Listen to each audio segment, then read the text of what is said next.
డబ్బు, అనారోగ్యం, ఉద్యోగం, వ్యాపారం, అప్పులతో బాధపడుతున్నారా? మీకోసమే launch your future programme.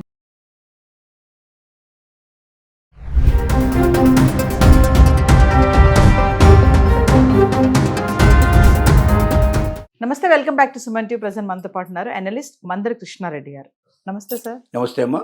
Sir, Trump గురించి అసలు ఏం మాట్లాడుకోవాలో అర్థం కావట్లేదు. మొన్నటి వరకు వలసదారులు ఎవరు రావద్దు అంటే ఎప్పుడైతే అధికారంలోకి వచ్చాడో పెట్టిన ఫస్ట్ సైన్ ఏంటంటే ఇమిగ్రెంట్స్, వలసదారులు ఎవరు కూడా మా దగ్గర రాకండి, వచ్చినా కూడా చదువుకోవాలి, వాళ్ళ పని కంప్లీట్ చేసుకుని వెళ్ళిపోవాలి అంటున్నారు. మరి ఇప్పుడు రీసెంట్గా ఏంటంటే మాకు టాలెంట్స్ ఉన్న, స్కిల్స్ ఉన్న విదేశీయులు మాకు కావాలి, మా వాళ్ళ దగ్గర లేవు టాలెంట్స్ అని నిర్మోహమాటంగా చెప్పేస్తున్నాడు. అంటే ఏం సార్, ఇప్పుడు ఏంటంటే వచ్చి నేర్పించుకుని వెళ్ళిపోవాలంటాడా, లేకపోతే ఉండొచ్చు అని అంటున్నట్ట, ఏమనుకోవాలి దీన్ని? ట్రంప్ ఎందుకు ఇలా మాట మార్చి చెప్పాల్సి వచ్చింది అంటే, అనేక అమెరికాలో ఉన్నటువంటి టెక్ కంపెనీలు కానీ, మిగిలినటువంటి ఆటోమొబైల్ కంపెనీలు కానీ, బాగా విపరీతంగా అక్కడ బిజినెస్ చేస్తున్నటువంటి ఇండస్ట్రీస్ కానీ, ఇట్లాంటివన్నీ కానీ వాళ్ళకి ట్రంప్కు ఒక నివేదన సమర్పించారు. ఏమనంటే, మీరు వలసదారులందరినీ బయటికి పంపించాలని మీరు ప్రయత్నం చేస్తూ ఉన్నారు, వెళ్ళగొట్టడం కరెక్టే, కానీ వెళ్ళిపోతే మనకు వచ్చిన పెద్ద నష్టం ఏంటంటే, మన దగ్గర అమెరికాలో ఇవాళ ఉన్నటువంటి వాళ్ళు ఇప్పటికిప్పుడు ఈ ఉద్యోగాలు చేయగలిగే పొజిషన్లో లేరు, చాలా ఉద్యోగాలు చేయలేరు. అట్లాంటి టెక్నాలజీ కానీ, అంతటి మేధస్సు కానీ మన వాడి దగ్గర లేదు. ఖచ్చితంగా బయట నుంచి తెచ్చుకోవాల్సింది. తెచ్చుకోకపోతే వెంటనే ఈ పరిశ్రమలన్నీ ఆగిపోయే ప్రమాదం ఉంది. ఆగిపోతే ఇప్పుడున్నటువంటి ఎంప్లాయీస్ కూడా ఉద్యోగాలు దొరకని పరిస్థితి ఏర్పడుతుంది. అందరూ మొత్తం క్లోజ్ చేసుకోవాల్సి ఉంటుంది. మొత్తమే టోటల్గా కంపెనీలో మూసుకోవాల్సిన పరిస్థితి ఏర్పడుతుంది. మరి కంపెనీలు మూసుకోమంటారా, మేధావులు తెచ్చుకోమంటారా? ఈ ప్రశ్న వేశారు వాళ్ళు. తనకు అర్థమైంది, వాస్తవం ఏంటో అర్థమైంది. అంటే ఉన్న పలంగా వలసకు వచ్చినటువంటి వాళ్ళు ఎవరుతున్నారో అందరినీ మనం బయటికి పంపడం సాధ్యం కాదు. కనీసం ఇక్కడ ఉన్న వాళ్ళకి పూర్తిగా నేర్చుకుని వాళ్ళంతా వాళ్ళ ఉద్యోగాలు చేయాలంటే కనీసం 4-5 years మినిమం టైం పడుతుంది. 3 నుంచి 5 సంవత్సరాలు కనీసం మినిమం టైం పడుతుంది. కాబట్టి ఇప్పుడు కొత్త పాట ఏమందుకున్నాడంటే, H-1B వీసా మీద ఇచ్చే వాళ్ళకి మీరు ఎలాంటి వాళ్ళకి ఇస్తారు అంటే, ఎవరైతే ఇక్కడికి వచ్చి 3 నుంచి 5 సంవత్సరాల పాటు మన దగ్గర ఉన్న అమెరికన్స్కి ట్రైనింగ్ ఇచ్చి పూర్తిగా వీళ్ళకి నేర్పించి వీళ్ళు ఆ ఉద్యోగం చేసుకోగలిగే క్యాపబిలిటీ కలిగించినట్టుగా చేసి తిరిగి వాళ్ళ దేశానికి వాళ్ళు వెళ్ళిపోవాలి. అలాంటి వాళ్ళకి ఉద్యోగాలు ఇవ్వండి, అలాంటి వాళ్ళకి ప్రిఫరెన్స్ ఇవ్వండి. దీనికి ముఖ్యమైన కారణం ఒకటి ఉంది.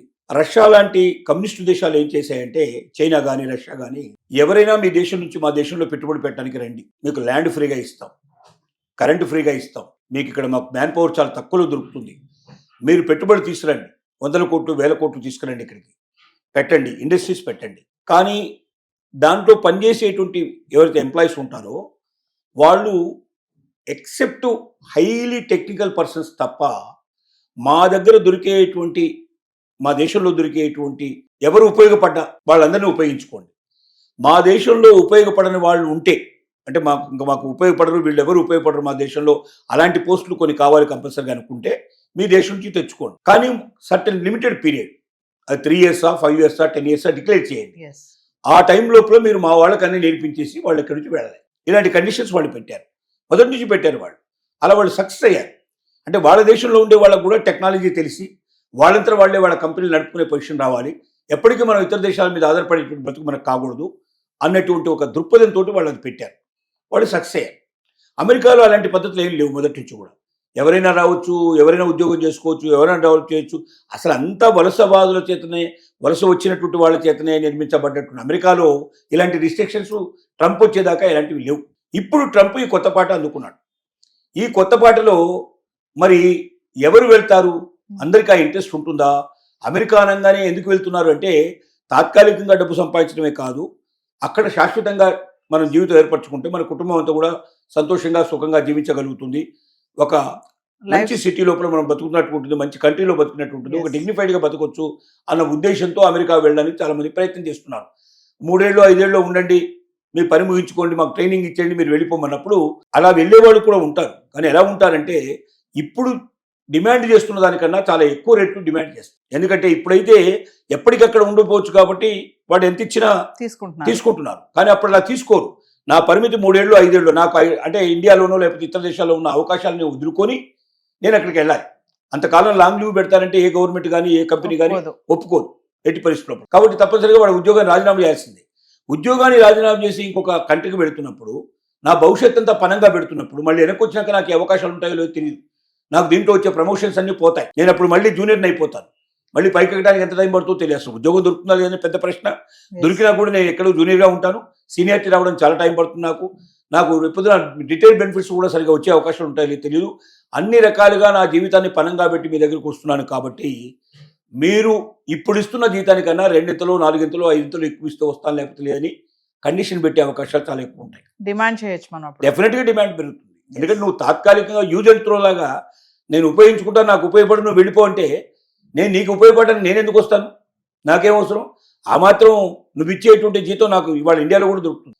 నాకు అక్కడ ఇంతకన్నా గొప్ప జీవితం దొరికే అవకాశం ఉంటుంది. ఇంతకన్నా ఎక్కువ నేను సంపాదించుకునే అవకాశాలు ఏమున్నాయి? ఆపర్చునిటీస్ దొరుకుతాయి. ఒకసారి నేను అక్కడ ప్రవేశిస్తే నాకు అవకాశాలు చాలా మెండుగా దొరుకుతాయనే ఉద్దేశంతో వస్తున్నాననే భావంతో ఉన్నాయి ఇతర దేశాలు.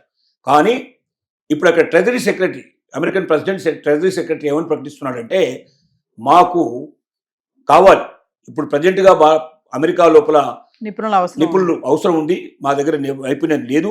కాబట్టి ఏ దేశం నుంచైనా రండి, మీ మేధస్సును మాకు పంచండి, మా వాళ్ళకు ట్రైనింగ్ ఇవ్వండి, మా వాళ్ళకి ఉద్యోగం చేయగలిగే కెపాసిటీ తీసుకొచ్చిన తర్వాత మేము వెళ్ళిపోండి అని చెప్తున్నాడు. సింపుల్గా చెప్పినంత సులభం కాదు. ఇదే ఒకవేళ అమెరికా స్టాండ్ అయితే ఇప్పుడు ఉన్నటువంటి ఉద్యోగాలు ఏవైతే హై క్వాలిఫైడ్ ఉద్యోగాలు ఉన్నాయో అవన్నిటి యొక్క డిమాండ్ బాగా పెరుగుతుంది. దానికి 4 to 5 times కనీసం సాలరీస్ ఇవ్వాల్సిన పరిస్థితి పడుతుంది. కంపెనీస్ అలా ఇవ్వగలిగే స్టేజ్లో ఉన్నాయా లేదా ఆ లెక్కలు వేసుకుంటే కంపెనీ అసలు రన్ అవుతుందా లేదని కూడా చెక్ చేసుకోవాల్సిన పరిస్థితి పడుతుంది. కాబట్టి ఇవి ఒక కొత్త సమస్యలకు దారితీస్తుంది, కొత్త ఆలోచనలకు దారితీస్తుంది.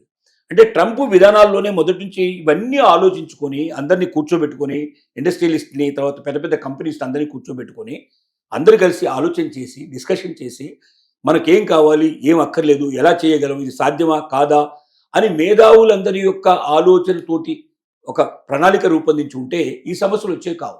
రాత్రి పడుకొని కల ఏదో వస్తే పొద్దున్నే దాన్ని తీసుకొచ్చి ఇంప్లిమెంట్ చేసే ప్రయత్నం వల్ల ఒకదానికోటి కాంట్రవర్సీస్ అయిపోయి ఇప్పుడు అసలు ఏది ఇంప్లిమెంట్ ఎలా చేయాలో పరిస్థితి ఏర్పడింది. ఇప్పుడు తలలు పట్టుకొని కూర్చునేటువంటి సిచ్యువేషన్ పడింది. చూస్తూ చూస్తూ అమెరికన్ ప్రెసిడెంటే అమెరికాని ఒక 10 ఏళ్లకో 25 ఏళ్లకో వెనక్కి నెట్టేటువంటి ప్రయత్నం చేస్తున్నాడేమో అని అక్కడ ఉన్నటువంటి మేధావులందరూ కూడా ఆలోచిస్తున్నారు. ప్రజల నుంచి కూడా తిరుగుబాటు తత్వం పెరిగిపోతుంది. మన జరిగిన ఎలక్షన్లో కూడా ఆయనకు వ్యతిరేకంగా చాలా గవర్నర్ పోస్టులు చాలా ఎలక్ట్ అయిపోయాయి.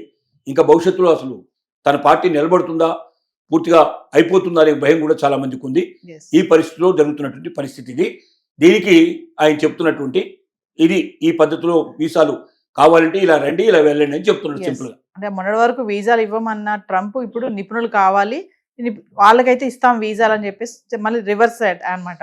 అది చెప్తున్నాడు. కంపెనీలకు ఏం చెప్తున్నాడంటే, హెచ్చరిక ఏం చెప్తున్నాడంటే, ఈ వీసాలు ఇవ్వండి, ఎవరికి ఇవ్వండి, ఇలాంటి వారికి మాత్రమే ఇవ్వండి, ఇక్కడ జీవితాంతం ఉండడానికి సిద్ధపడి వచ్చే వాళ్ళకి ఇవ్వకండి. ఆ వీసాలని రిస్ట్రిక్ట్ చేయమని చెప్తున్నాడు.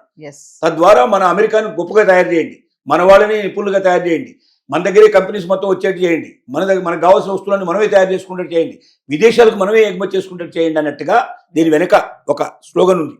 ఆ ఆలోచనతో చేస్తున్నాడు. Thank you sir.